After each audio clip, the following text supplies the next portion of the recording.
Hello नमस्कार साथियों, welcome to royal study. दोस्तों एसएससी जीडी कांस्टेबल 2024 के स्पेशल एग्जाम का नेक्स्ट एनालिसिस आपके लिए लेकर आ चुके हैं। आज 26 फरवरी 2024 को हम थर्ड शिफ्ट का एनालिसिस कवर करेंगे। इससे पहले हम फर्स्ट और सेकंड शिफ्ट का एनालिसिस वीडियो आपको दे चुके हैं। अगर आपने वो वीडियो नहीं देखी तो यहाँ पर आई बटन पर आपको प्लेलिस्ट की लिंक मिल जाएगी, आप जाकर चेकआउट कर लीजिएगा। अब तक की सारी वीडियोस व्यवस्थित रूप से हमने डाल दी है, आप जरूर से चेकआउट करिएगा। और इस वीडियो की पीडीएफ के लिए एप्लीकेशन, टेलीग्राम चैनल और ग्रुप को ज्वाइन कर लीजिएगा। दोनों के लिंक आपको इस वीडियो के डिस्क्रिप्शन में मिल जाएगी। गाइस देखिए, आज हमें जो क्वेश्चंस भेजे काफी सारे लोगों ने भेजे और काफी अच्छे तरीके से क्वेश्चंस हमें मिले। यहाँ तक कि पूरे के पूरे क्वेश्चंस एग्जैक्ट और 100% एक्यूरेट, सेम टू सेम जो आपके एग्जाम में पूछे गए इन्होंने बता दिए हैं। सो हम यहाँ पर जो क्वेश्चंस कवर करेंगे वो 100% ऑथेंटिक क्वेश्चंस कवर करने वाले, जो पूरे यूट्यूब पर कोई भी आपको कवर नहीं करवाता है। क्लियर है? और ये सब आप की बदौलत ही हो पा रहा है, आप सभी लोगों की बदौलत। आप सभी अगर ज़्यादा से ज़्यादा क्वेश्चंस हमें सेंड करेंगे तो हम और सटीकता के साथ आपको हर एक क्वेश्चंस को डिटेल में कवर करवा पाएंगे। आपका भी आने वाले दिनों में एग्जाम है, तो जब भी आपका एग्जाम हो आप अपने क्वेश्चन इन नंबर पर जरूर सेंड करें। आप नंबर इनको नोट डाउन कर लीजिएगा, अपने मोबाइल में सेव करके रखिए। जब भी एग्जाम हो, एग्जाम सेंटर से निकलने के तुरंत बाद सबसे पहला काम आपका यही होना चाहिए कि आप हमें क्वेश्चंस दे दें, ताकि आप निकल कर आएँ, उसके बाद में जब फ्री हो तब तक हम आपको वीडियो दे दें और आप अच्छे से सारी चीज़ें कवर कर पाएँ। देखिए ऋतिक जी जो कि अमरोहा से यूपी से हैं, इन्होंने भी काफ़ी अच्छी क्वेश्चंस भेजे। इसके अलावा सत्यम जी जो कि छत्तीसगढ़ से हैं, ओनकार जदावर जी जो कि पुणे से हैं, पवन गुप्ता जी जो कि हजारीबाग झारखंड से हैं, सोनाराम उइके जी जो कि बैतूल एमपी से हैं, और अजय नामदेव जी जो कि पन्ना एमपी से हैं। तो इन सभी लोगों ने काफ़ी अच्छी तरीके से क्वेश्चंस भेजे और काफ़ी ज़्यादा क्वेश्चंस इन्होंने अच्छे तरीके से हमें एक एक बताने में हेल्प की है। क्लियर है? तो इन सभी का हम धन्यवाद देना चाहेंगे। आप भी थैंक्स जरूर से लिखिएगा कमेंट बॉक्स में, ताकि इन्होंने आपके लिए जो टाइम निकाला है एग्जाम देने के बाद में, आप सभी को बताइए कितना ज़्यादा बिजी होता है व्यक्ति, उसके बाद में भी इन्होंने टाइम निकाल कर हमें क्वेश्चंस भेजे हैं। तो आप भी इसी तरह से क्वेश्चन सेंड कर सकते हैं आने वाले दिनों में आपका एग्जाम है। तो आइए इस वीडियो को स्टार्ट करते हैं। उससे पहले इस वीडियो को लाइक और चैनल को सब्सक्राइब जरूर से कर लीजिएगा। गाइस जीके, जीएस और करंट अफेयर से स्टार्ट करते हैं हम। पहला क्वेश्चन आपकी स्क्रीन पर आ चुका है। क्वेश्चन नंबर फर्स्ट है हमारा, पहली पंचवर्षीय योजना किस मॉडल पर आधारित थी? ये क्वेश्चन अभी तक 4 से 5 बार पूछा जा चुका है, यानी कि 3-4 बार आपका ये क्वेश्चन इस एग्जाम में पूछा जा चुका है, याद रखिएगा। और इससे रिलेटेड ही क्वेश्चंस आपका यानी कि 4 से 5 बार ये क्वेश्चंस रिपीट हो चुके हैं। पहली पंचवर्षीय योजना की बात करें किस मॉडल पर आधारित थी, तो हेरोड डोमर मॉडल पर आधारित थी पहली पंचवर्षीय योजना। भारत की प्रथम पंचवर्षीय योजना हेरोड डोमर मॉडल पर आधारित थी। और भारत की पहली पंचवर्षीय जो योजना थी ये जवाहरलाल नेहरू के नेतृत्व में 1951 से 1956 की अवधि के लिए शुरू की गई योजना थी। और कुछ संशोधनों के साथ हेरोड डोमर मॉडल पर आधारित थी। इससे पहले आपका ये क्वेश्चंस बन चुके थे। और इसके अलावा ये दूसरी जो पंचवर्षीय योजना थी इसका मॉडल भी आपसे पूछा जा चुका। और ये क्वेश्चंस लगातार आपके रिपीट हो रहे हैं। जो लोग बोलते हैं कि क्वेश्चंस रिपीट नहीं होते, आप देखिएगा उठाकर पेपर कितने ज़्यादा क्वेश्चंस आपके एग्जाम में रिपीट हो रहे हैं। आज के भी पेपर में करीबन 4 से 5 जो क्वेश्चंस है वो आपके रिपीट हुए, सीधे सीधे कॉपी हुए हैं, है ना। ये डिटेल में से जो क्वेश्चंस बन रहे हैं वो बात अलग है, हम सीधे सीधे कॉपी वाले आपको बता रहे हैं। 4-5 क्वेश्चन सीधे कॉपी हो रहे हैं। तो आप अच्छे से इन जो अब तक के जितना भी एनालिसिस करवाया है हमने, सारे उन वीडियोज़ को देख के जाइएगा। और 20 तारीख से 24 तारीख तक की ऑल शिफ्ट की हमने वीडियो डाल दी है, जिसमें 400 क्वेश्चंस कवर करवाए हैं। उसको अगर आपने देख लिया गाइस, तो जितने भी आपके क्वेश्चंस रिपीट हो रहे हैं सारे आपके कवर हो जाएंगे। क्लियर है? अगला क्वेश्चन है, फ्लेमिंगो त्योहार किस राज्य में मनाया जाता है? तो आंध्र प्रदेश में यह मनाया जाता है फ्लेमिंगो त्योहार। फ्लेमिंगो त्योहार आंध्र प्रदेश के नेल्लोर जिले की झील के शहर सुल्लुरुपेटा इसका नाम है, इसमें मनाया जाता है। और इस उत्सव में नाव दौड़ और प्रदर्शनियों जैसे कार्यक्रम बेसिकली शामिल हैं। राजहंस फ्लेमिंगो पक्षी हर साल पुलकित झील में आते हैं। तो याद रखिएगा, राजहंस इसका नाम ही फ्लेमिंगो पक्षी है। क्लियर है? तो इसी के नाम पर ये जो त्योहार है फ्लेमिंगो त्योहार है। फ्लेमिंगो उत्सव हर साल पर्यटन को बढ़ावा देने के लिए आयोजित किया जाता है। तो ये कहाँ पर? आंध्र प्रदेश में होता है, नेल्लोर जिले की झील के शहर सुल्लुरुपेटा में।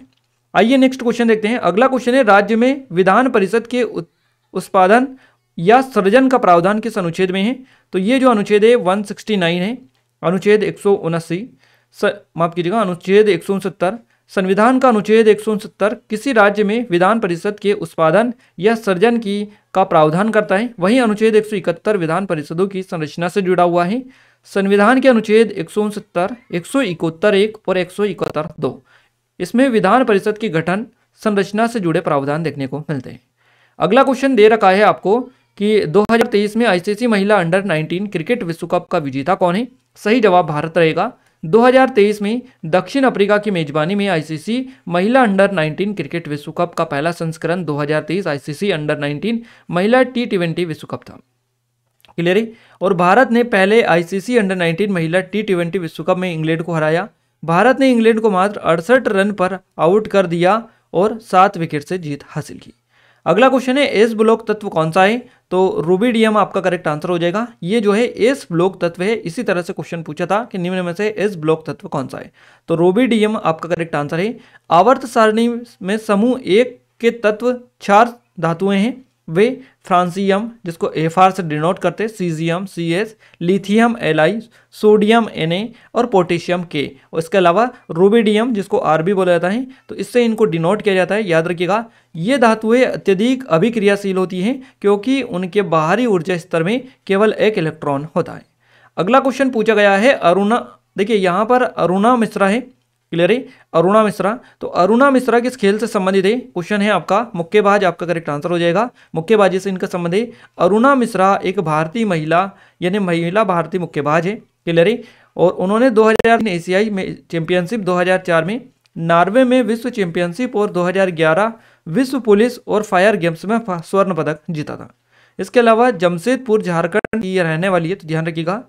अगला क्वेश्चन है 2011 की जनगणना के अनुसार भारत का जनसंख्या घनत्व कितना है? गाइस 2011 से 2 क्वेश्चन आज बने हैं और बिल्कुल इजी लेवल के हैं। आपने अगर नहीं भी पढ़ा होगा तो भी आपको ये चीजें पता है और आसानी से क्लिक कर देंगे।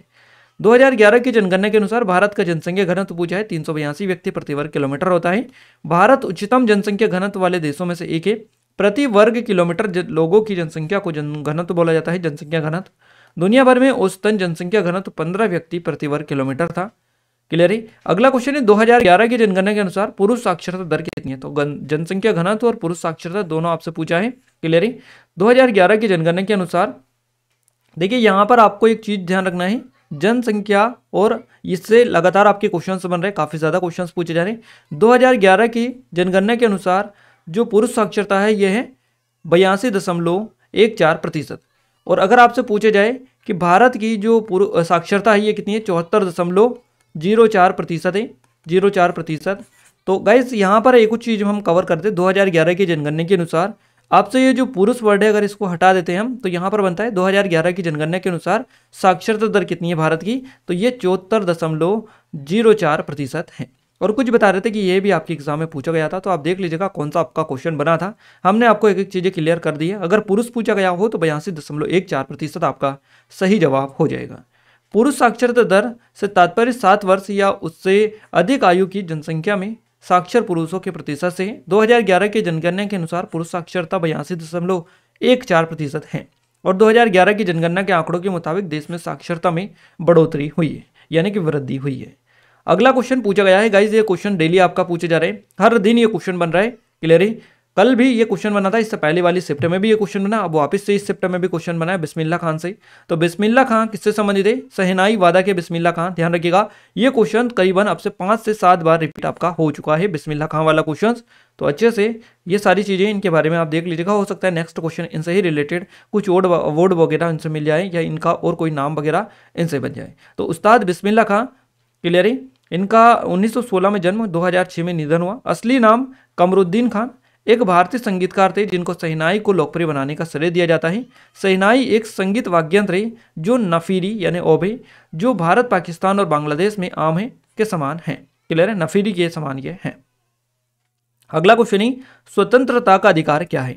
मूल अधिकार है स्वतंत्रता का अधिकार। ध्यान रखिएगा भारतीय संविधान में स्वतंत्रता का अधिकार मूल अधिकारों में सम्मिलित है। इसकी 19, 20, 21 तथा 22 क्रमांक की धाराएं नागरिकों को बोलने एवं अभिव्यक्ति की स्वतंत्रता सहित 6 प्रकार की स्वतंत्रता प्रदान करती है। भाषण और अभिव्यक्ति की स्वतंत्रता भारतीय संविधान में धारा 19 द्वारा सम्मिलित 6 स्वतंत्रता के अधिकारों में से एक है। अगला क्वेश्चन है विधवा पुनर्विवाह संघ 1861 के संस्थापक कौन थे? सही जवाब हो जाएगा महादेव गोविंद रानाडे। आत्माराम पांडुरंग एक समाज सुधारक थे जिन्होंने महिलाओं के उत्थान और भारत में जाति व्यवस्था के उन्मूलन के लिए कार्य किया। तो आत्माराम पांडुरंग से याद रखिएगा ये क्वेश्चंस आपका अभी तक नहीं बना है, आगे जरूर से बनेगा। क्लियर है? उन्होंने 1873 में सत्यशोधक समाज की स्थापना की थी। राजा राममोहन राय एक प्रमुख समाज सुधारक और ब्रह्म समाज के संस्थापक थे। उन्होंने सती प्रथा के उन्मूलन के लिए कार्य किया और महिलाओं की शिक्षा की वकालत की। अगला क्वेश्चन है RRTS में टी का पूरा नाम आपको बताना है क्या होता है। तो इसका होता है रीजनल रैपिड ट्रांजिट सिस्टम होता है इसका नाम। तो याद रखिएगा, इसमें टी का आपसे पूछा है, ट्रांजिट होता है, ट्रांजिट क्लियर ही। तो rapid regional rapid transit system, और ये जो अभी हाल ही में लॉन्च किए हैं, इसको किस नाम जाना जाता है, नमो भारत इसको कहा जाता है। प्रधानमंत्री नरेंद्र मोदी के द्वारा इसका उद्घाटन किया। ये क्वेश्चन इससे पहले आपका बन चुका है एक दिन। आज ये क्वेश्चन इसका फुल फॉर्म पूछा गया।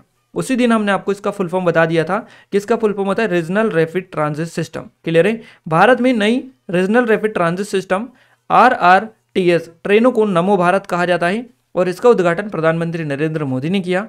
RRTS राष्ट्रीय राजधानी क्षेत्र के शहरों और कस्बों को जोड़ने वाली एक उच्च गति उच्च आवर्ती वाली रेल आधारित परागमन प्रणाली है।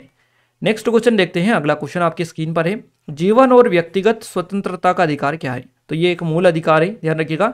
संविधान में जीवन के अधिकार को मूल अधिकारों की श्रेणी में रखा गया है। भारतीय संविधान का अनुच्छेद 21 कहता है कि किसी भी व्यक्ति को विधि द्वारा स्थापित प्रक्रिया के अतिरिक्त उसके जीवन और व्यक्तिगत स्वतंत्रता के अधिकार से वंचित नहीं किया जा सकता है। अगला क्वेश्चन है, राष्ट्रीय नृत्य शिरोमणि पुरस्कार 2022 किसे प्रदान किया गया। तो ये अर्पणा सतीसन को प्रदान किया गया। अपर्णा सतीसन को राष्ट्रीय नृत्य शिरोमणि पुरस्कार 2022 कुचिपुड़ी नृत्य शैली के लिए अर्पणा सतीसन को प्रदान किया गया। कुचिपुड़ी एक शास्त्रीय भारतीय नृत्य शैली है जिसकी उत्पत्ति आंध्र प्रदेश राज्य में हुई थी। यह अपनी सुंदर चाल, जटिल फुटवर्क और अभिव्यंजक चेहरे के भाव के लिए जाना जाता है। नेक्स्ट क्वेश्चन आपकी स्क्रीन पर आ चुका है, मेरे सपनों की रानी गाने को किसने गाया। किशोर कुमार आपका यहां से करेक्ट आंसर हो जाएगा। इस गाने को सचिन देव वर्मन ने संगीतबद्ध किया था। किशोर कुमार ने प्रस्तुत किया। फिल्म में नायक राजेश खन्ना एक खुली जीप पर चढ़कर नायिका शर्मिला टैगोर का पीछा करते हुए गाना गाते हैं, जो दार्जिलिंग यानी कि दार्जिलिंग हिमालयन रेलवे में टॉय ट्रेन में सवार थे, है ना। टॉय ट्रेन में सवार थे ये, और यह गाना भारत में सुपरहिट हुआ। इस तरह से ये देख लीजिएगा थोड़ा सा। अगले क्वेश्चन की बात करते हैं। क्वेश्चन कुछ इस तरह से हमें मिला है, सरकी की ब्राह्मी की भाषा इस तरह से। तो आप देखिएगा, सरकी जो वंश है इसके बारे में हो सकता है ये क्वेश्चन आपका। तो इसने लिखने के लिए ब्राह्मी लिपि के अंदर आने वाली भाषा का उपयोग किया। वो भाषा क्या लिखने में मदद करती है, उर्दू, इंग्लिश, संस्कृत, फारसी, इस तरह से आपको ऑप्शन मिले थे। अब इनमें से क्या आपका राइट आंसर है। देखिए ये जो क्वेश्चन है ये एग्जैक्ट नहीं है, तो आप कमेंट में कमेंट करके बताइएगा कि ये एग्जैक्ट क्वेश्चंस क्या मिला है, क्योंकि आप सभी को पता होना चाहिए क्वेश्चंस काफ़ी लंबा चौड़ा था और इसको याद रखना इतना ज़्यादा पॉसिबल नहीं होगा। आई थिंक आपने इससे पहले पढ़ा भी कम होगा इस क्वेश्चंस को, तो इसलिए इसमें दिक्कत आ रही है थोड़ी एग्जैक्ट पैटर्न मिलने में। तो आप जरूर से अगर पता है तो बताइएगा। अगला क्वेश्चन है, वॉलीबॉल में स्कोर 14-14 पांचवें सेट में बराबर हो गया हो। क्लियर है। तो टीम को जीतने के लिए लगातार कितने अंकों की जरूरत होगी। तो 2 अंकों की, लगातार जीतने के लिए 2 अंकों की जरूरत होगी। ये क्वेश्चन एक दिन और बन चुका है, आज वापस से ये question same to same copy हुआ है।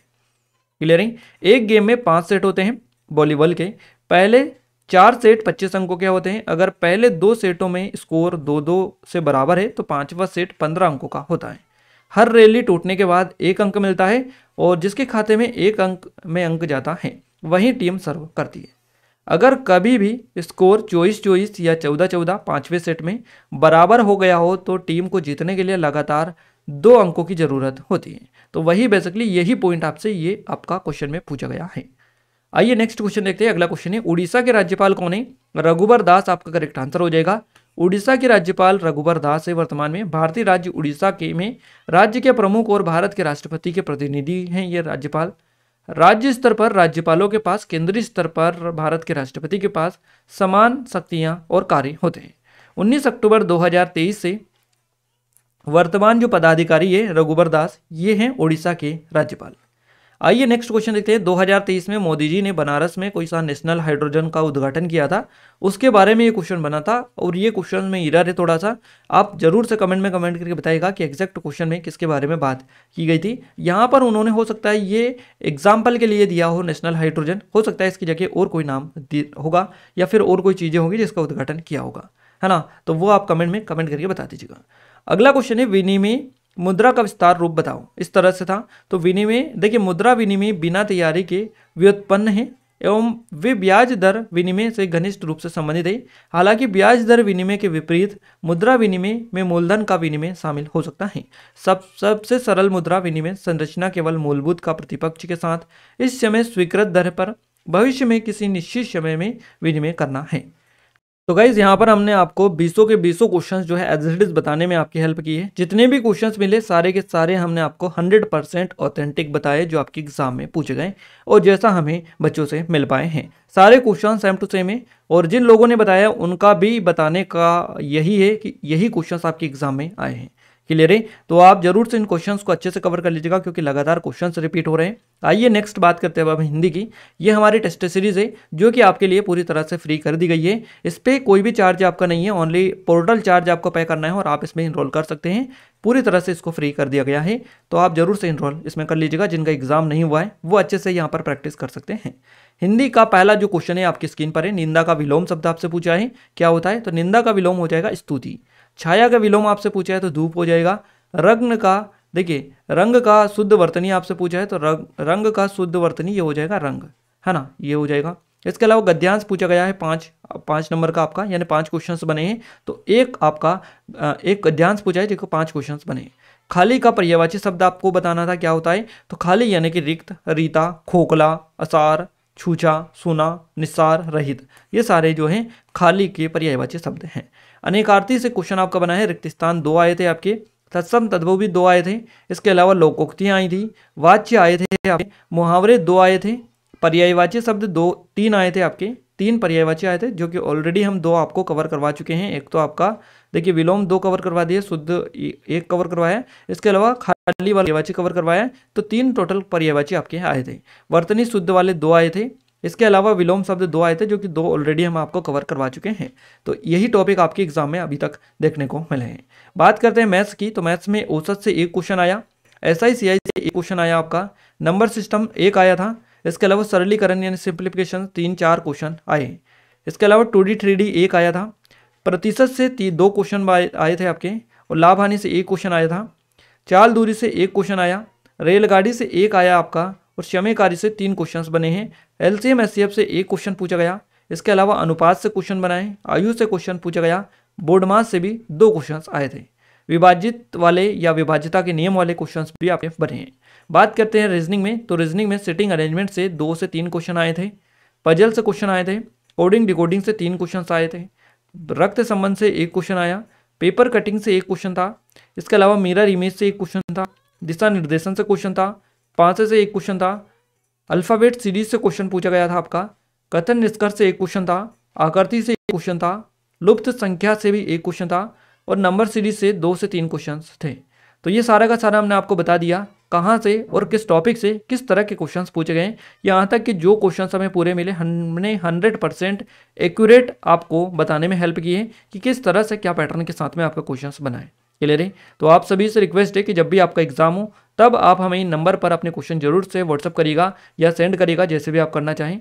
क्लियर है? ताकि हम आपको 100% जो रियल एनालिसिस है वो आप तक पहुँचा पाए और आपकी ज़्यादा से ज़्यादा हेल्प कर पाए। यह टेस्ट सीरीज है, डिस्क्रिप्शन में लिंक है, मिल जाएगी। PDF के लिए क्या करना है, एप्लीकेशन को डाउनलोड कर लीजिएगा, टेलीग्राम चैनल और ग्रुप को ज्वाइन कर लीजिएगा, दोनों के लिंक आपको इस वीडियो को डिस्क्रिप्शन में मिल जाएगी। गाइज आपसे रिक्वेस्ट है कि अगर आपने इस चैनल को अभी तक सब्सक्राइब नहीं किया है तो सब्सक्राइब करके बेल आइकन को ऑल पर सेलेक्ट कर दीजिएगा ताकि जो भी नया वीडियो आए सबसे पहले आप सभी के पास में पहुंच पाए। साथ ही इस वीडियो को लाइक कर दीजिए, अपने दोस्तों के साथ शेयर कर दीजिएगा ताकि हमें सपोर्ट मिले, मोटिवेशन मिले, आपके लिए और अच्छे से अच्छे वीडियोस हम लाने की कोशिश करते रहें। तो मिलते हैं हमारे नेक्स्ट रिसिप्ट के एनालिसिस के साथ, तब तक लिए जय हिंद, वंदे मातरम।